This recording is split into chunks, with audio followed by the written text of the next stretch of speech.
Hey guys, George at SoundTraxx here, and this week we're going to show you an installation using our new TSU-N18, the NEXT18 decoder in our Tsunami2 product line, into the ScaleTrains Tier 4 N-Scale locomotive. So the first thing we want to do is take off the shell. Now, to take off the shell on these models, you actually remove the coupler box, which I've already done at this point in time. So now we take our model and we simply lift the shell off of the model very gently. There we go. And the shell comes off. So we can take this, set it aside for the time being. We won't need it for a short period of time. So now you can see the locomotive frame and chassis with the circuit board right there. Now the NEXT18 decoder actually sits right here on the underside of the circuit board. So the good news is the NEXT18 is designed as a quick plug-in. So all we have to do is just gently tug on this and the circuit board falls right out. So now this is the NEXT18 dummy board that we're going to take and we're going to throw to the cat. Now once we've removed the circuit board, we're simply going to install our TSU-N18, which I have right here. So the TSU NEXT18 has the NEXT18 connector right there on top of the circuit board. So all we do is we simply line it up with the plug, and then we simply press it into place. And just like that, the decoder's installed. Now this connector is a little bit light. In other words, the decoder can easily fall out of the connection. So what we're going to do is we're going to wrap the decoder and the circuit board with some Kapton tape to make sure that the decoder stays plugged in no matter when you're running or how you carry your models. So we're going to take a piece of Kapton tape, and then what we're going to do is we're going to slide it under the decoder.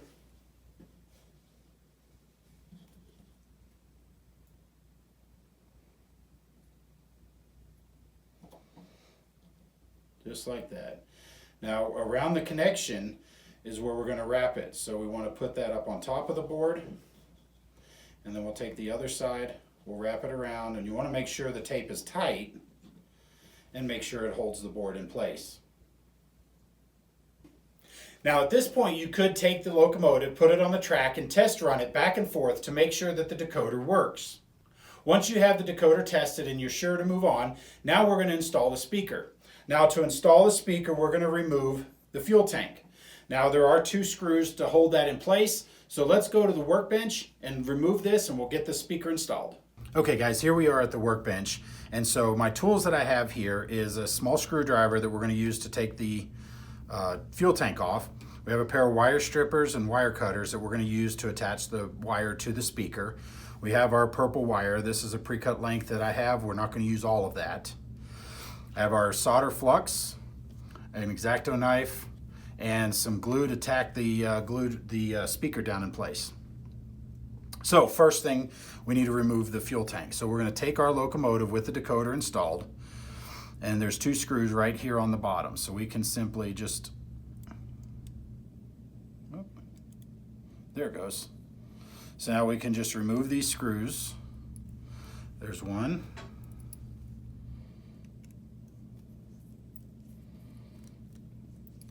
And there's number two. Now the fuel tank just drops off out of the way. Now you have to be careful. There's some detail here that gets under the truck, so you want to make sure you get the right angle. Now looking at the frame of this, you can see there's a recession cut out here for the speaker, and then we have the speaker grill in the bottom of the fuel tank here. So what we're going to do is we're going to solder the wires to our cube speaker. We're going to mount that right above those grill openings, and then we're going to route the speaker wires up to the chassis. So we're going to take this rubber band off of this cube speaker with the enclosure. Now the good news is in this particular case we're not going to use the enclosure, so we can simply pull the speaker up. Let's get our knife to pull that out, because these are a snap fit.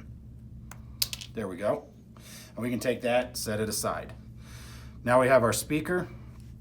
So what we're going to do is we're going to solder our two wires to this. So we're going to move this out of the way. So now we're going to take our speaker end and we're going to get two pieces of wire, about 3 inches long, which will be way longer than we need, but that way we have it. And we're going to strip and tin the ends of the wires. So what we're going to do is we're just going to simply strip the end.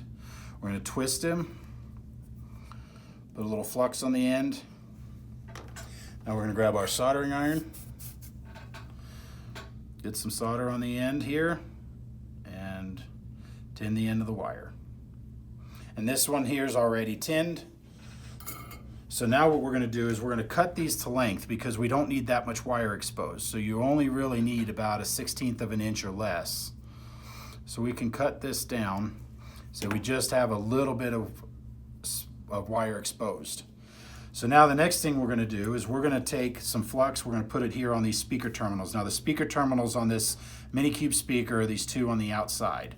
So we're going to go ahead and put a little bit of flux on the end here, and then on the other connection here. And you don't need a whole lot, but a little bit more flux isn't really necessarily going to be a bad thing. So now here's your fun tip. Now with the magnet on the back of this speaker, it can have a tendency to jump up and magnetize and catch to the soldering iron tip, which will then of course cause massive issues. What you can do is take the handle of your pliers, set it down, and that will help hold that speaker down so that when you're making your solder joints, the speaker doesn't jump up at you. So now what we're going to do, again, we're going to get our soldering iron, put a little bit of solder on the end, and we can go ahead and solder the end of this wire to the speaker. Go ahead and do this first one, just like that. Get a little bit more. We're going to do this other one, and just like that. Now you can see that our speaker is soldered to the wires. So now what we're going to do is we're going to take this and we're going to mount this right over these openings to make sure that the sound comes out. Now when you're doing this, you want to make sure that you have the right side. The wires for the speaker go right through this hole, so we want to make sure to orient it correctly so that the wires from the speaker go up through that hole. So in this case, we want to make the speaker fit this way, which means that when we're looking at our fuel tank, the fuel tank fits on here like this. So we're going to turn that over, and our speaker will fit on here like this. And again, you want to center it over those holes, and this will cover up all the holes, as you can see. Now ordinarily, you guys have seen over the years, I don't recommend using cyanoacrylate cement for speakers, and I still don't, but I don't have a whole lot of I don't have silicone here right at this moment. So what we're going to do is we're just going to put a little bit of tack on the corners. We're going to situate our speaker where it needs to go, and then we'll seal the edges with some Elmer's glue, and that'll help hold it in place. Now one of the biggest challenges is you want to make sure that you do not get any of the glue on the face of this speaker here, or you could cause problems. So what we're going to do is we're going to take our glue and we're going to put it onto, you can use a competitor's business card or a little piece of paper or something like that. Now we're just going to use a pin, in this case, to just put a little bit on. So this way you have very good control over how much glue is being applied. So that way it doesn't ooze out over the edge of the speaker. I'm just putting a little bit on each corner, like I said, just to tack it into place. Now we've got our speaker orientation. We're going to make sure this sets in here right. And there we go. So now with the speaker in place, we'll take some a toothpick, put some Elmer's glue around the edge, and we'll be right back. Okay, now that the glue is dried, we're going to go ahead and route our wires through. Now one of the things I did notice was that I had accidentally taped over the speaker connection on the circuit board. So I pulled this Kapton tape off for the time being. We're going to attach our speaker wire, and then we'll put the tape back in place. So we're going to take these wires, we're going to feed them up through the hole that I mentioned is sitting here in the bottom of the frame.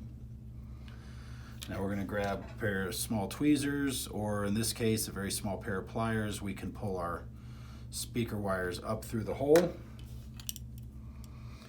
And then now this is where we're going to orient the fuel tank back. So again, we have to make sure these front details go under the front truck. So we want to make sure to pull the wires as we get in here. There we go. we go. And this will fit in here. The back truck fits. And then once everything's in tight, we pull our speaker wires up through. And there you have your fuel tank mounted back in place. So now what we're going to do is we're going to replace our screws. So we get our screwdriver here.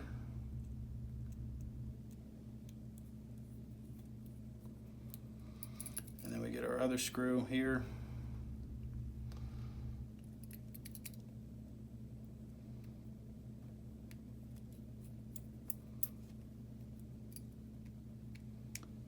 And there we go.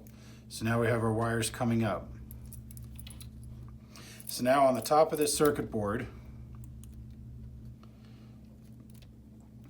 you have two solder points. You have LSA, which stands for loudspeaker A, and loudspeaker B. So we just take these wires, solder them to A and B. So we're going to go ahead and do that now.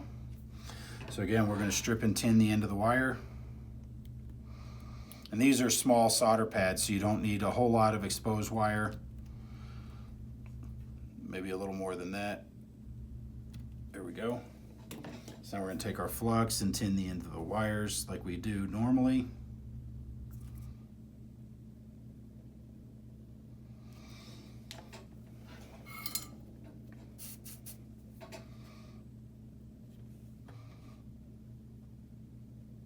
Okay, there's one. And there's number two. So we're going to put a little flux on the LSB and then the LSA. Okay, now we're going to get a little solder on the end of our soldering iron. Grab our first wire. We're going to attach it to the LSB. And grab our other wire. Attach it to the LSA, just like that. Now at this point, as I mentioned, this tape can go back in place, and again, you want to make sure that it's tight to hold that decoder in place to make sure it doesn't pop out.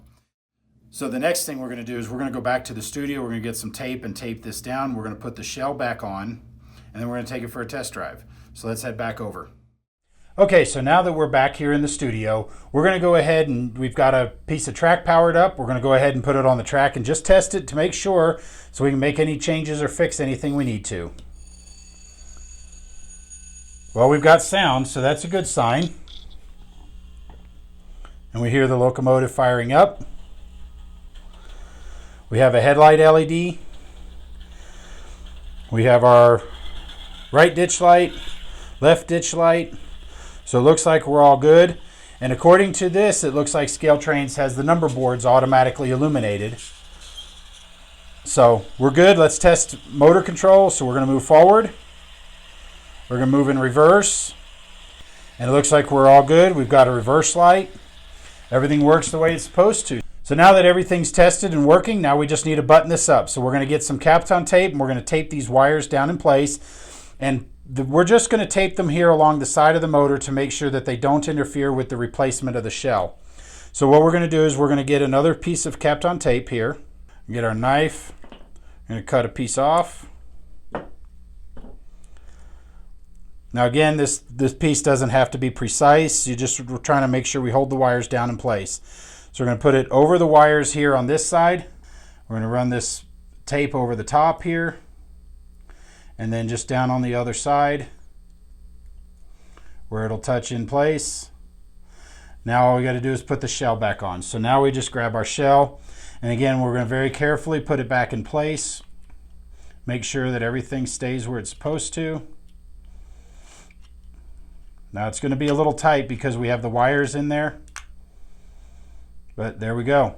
We got our shell on. Everything's in place. So now we can grab our couplers. And again, this is a coupler box. It just slides in. And it is a tight fit. So we're going to get our screw, put the screw in place, and we're going to grab our screwdriver, and we're just going to tighten the screw. Just like that. So now with our coupler in place, we're going to go ahead and do the other one. We'll take it for one more test run. Okay, now that we've got our couplers on, we're take it for one more test spin. And put it on the track. There we go.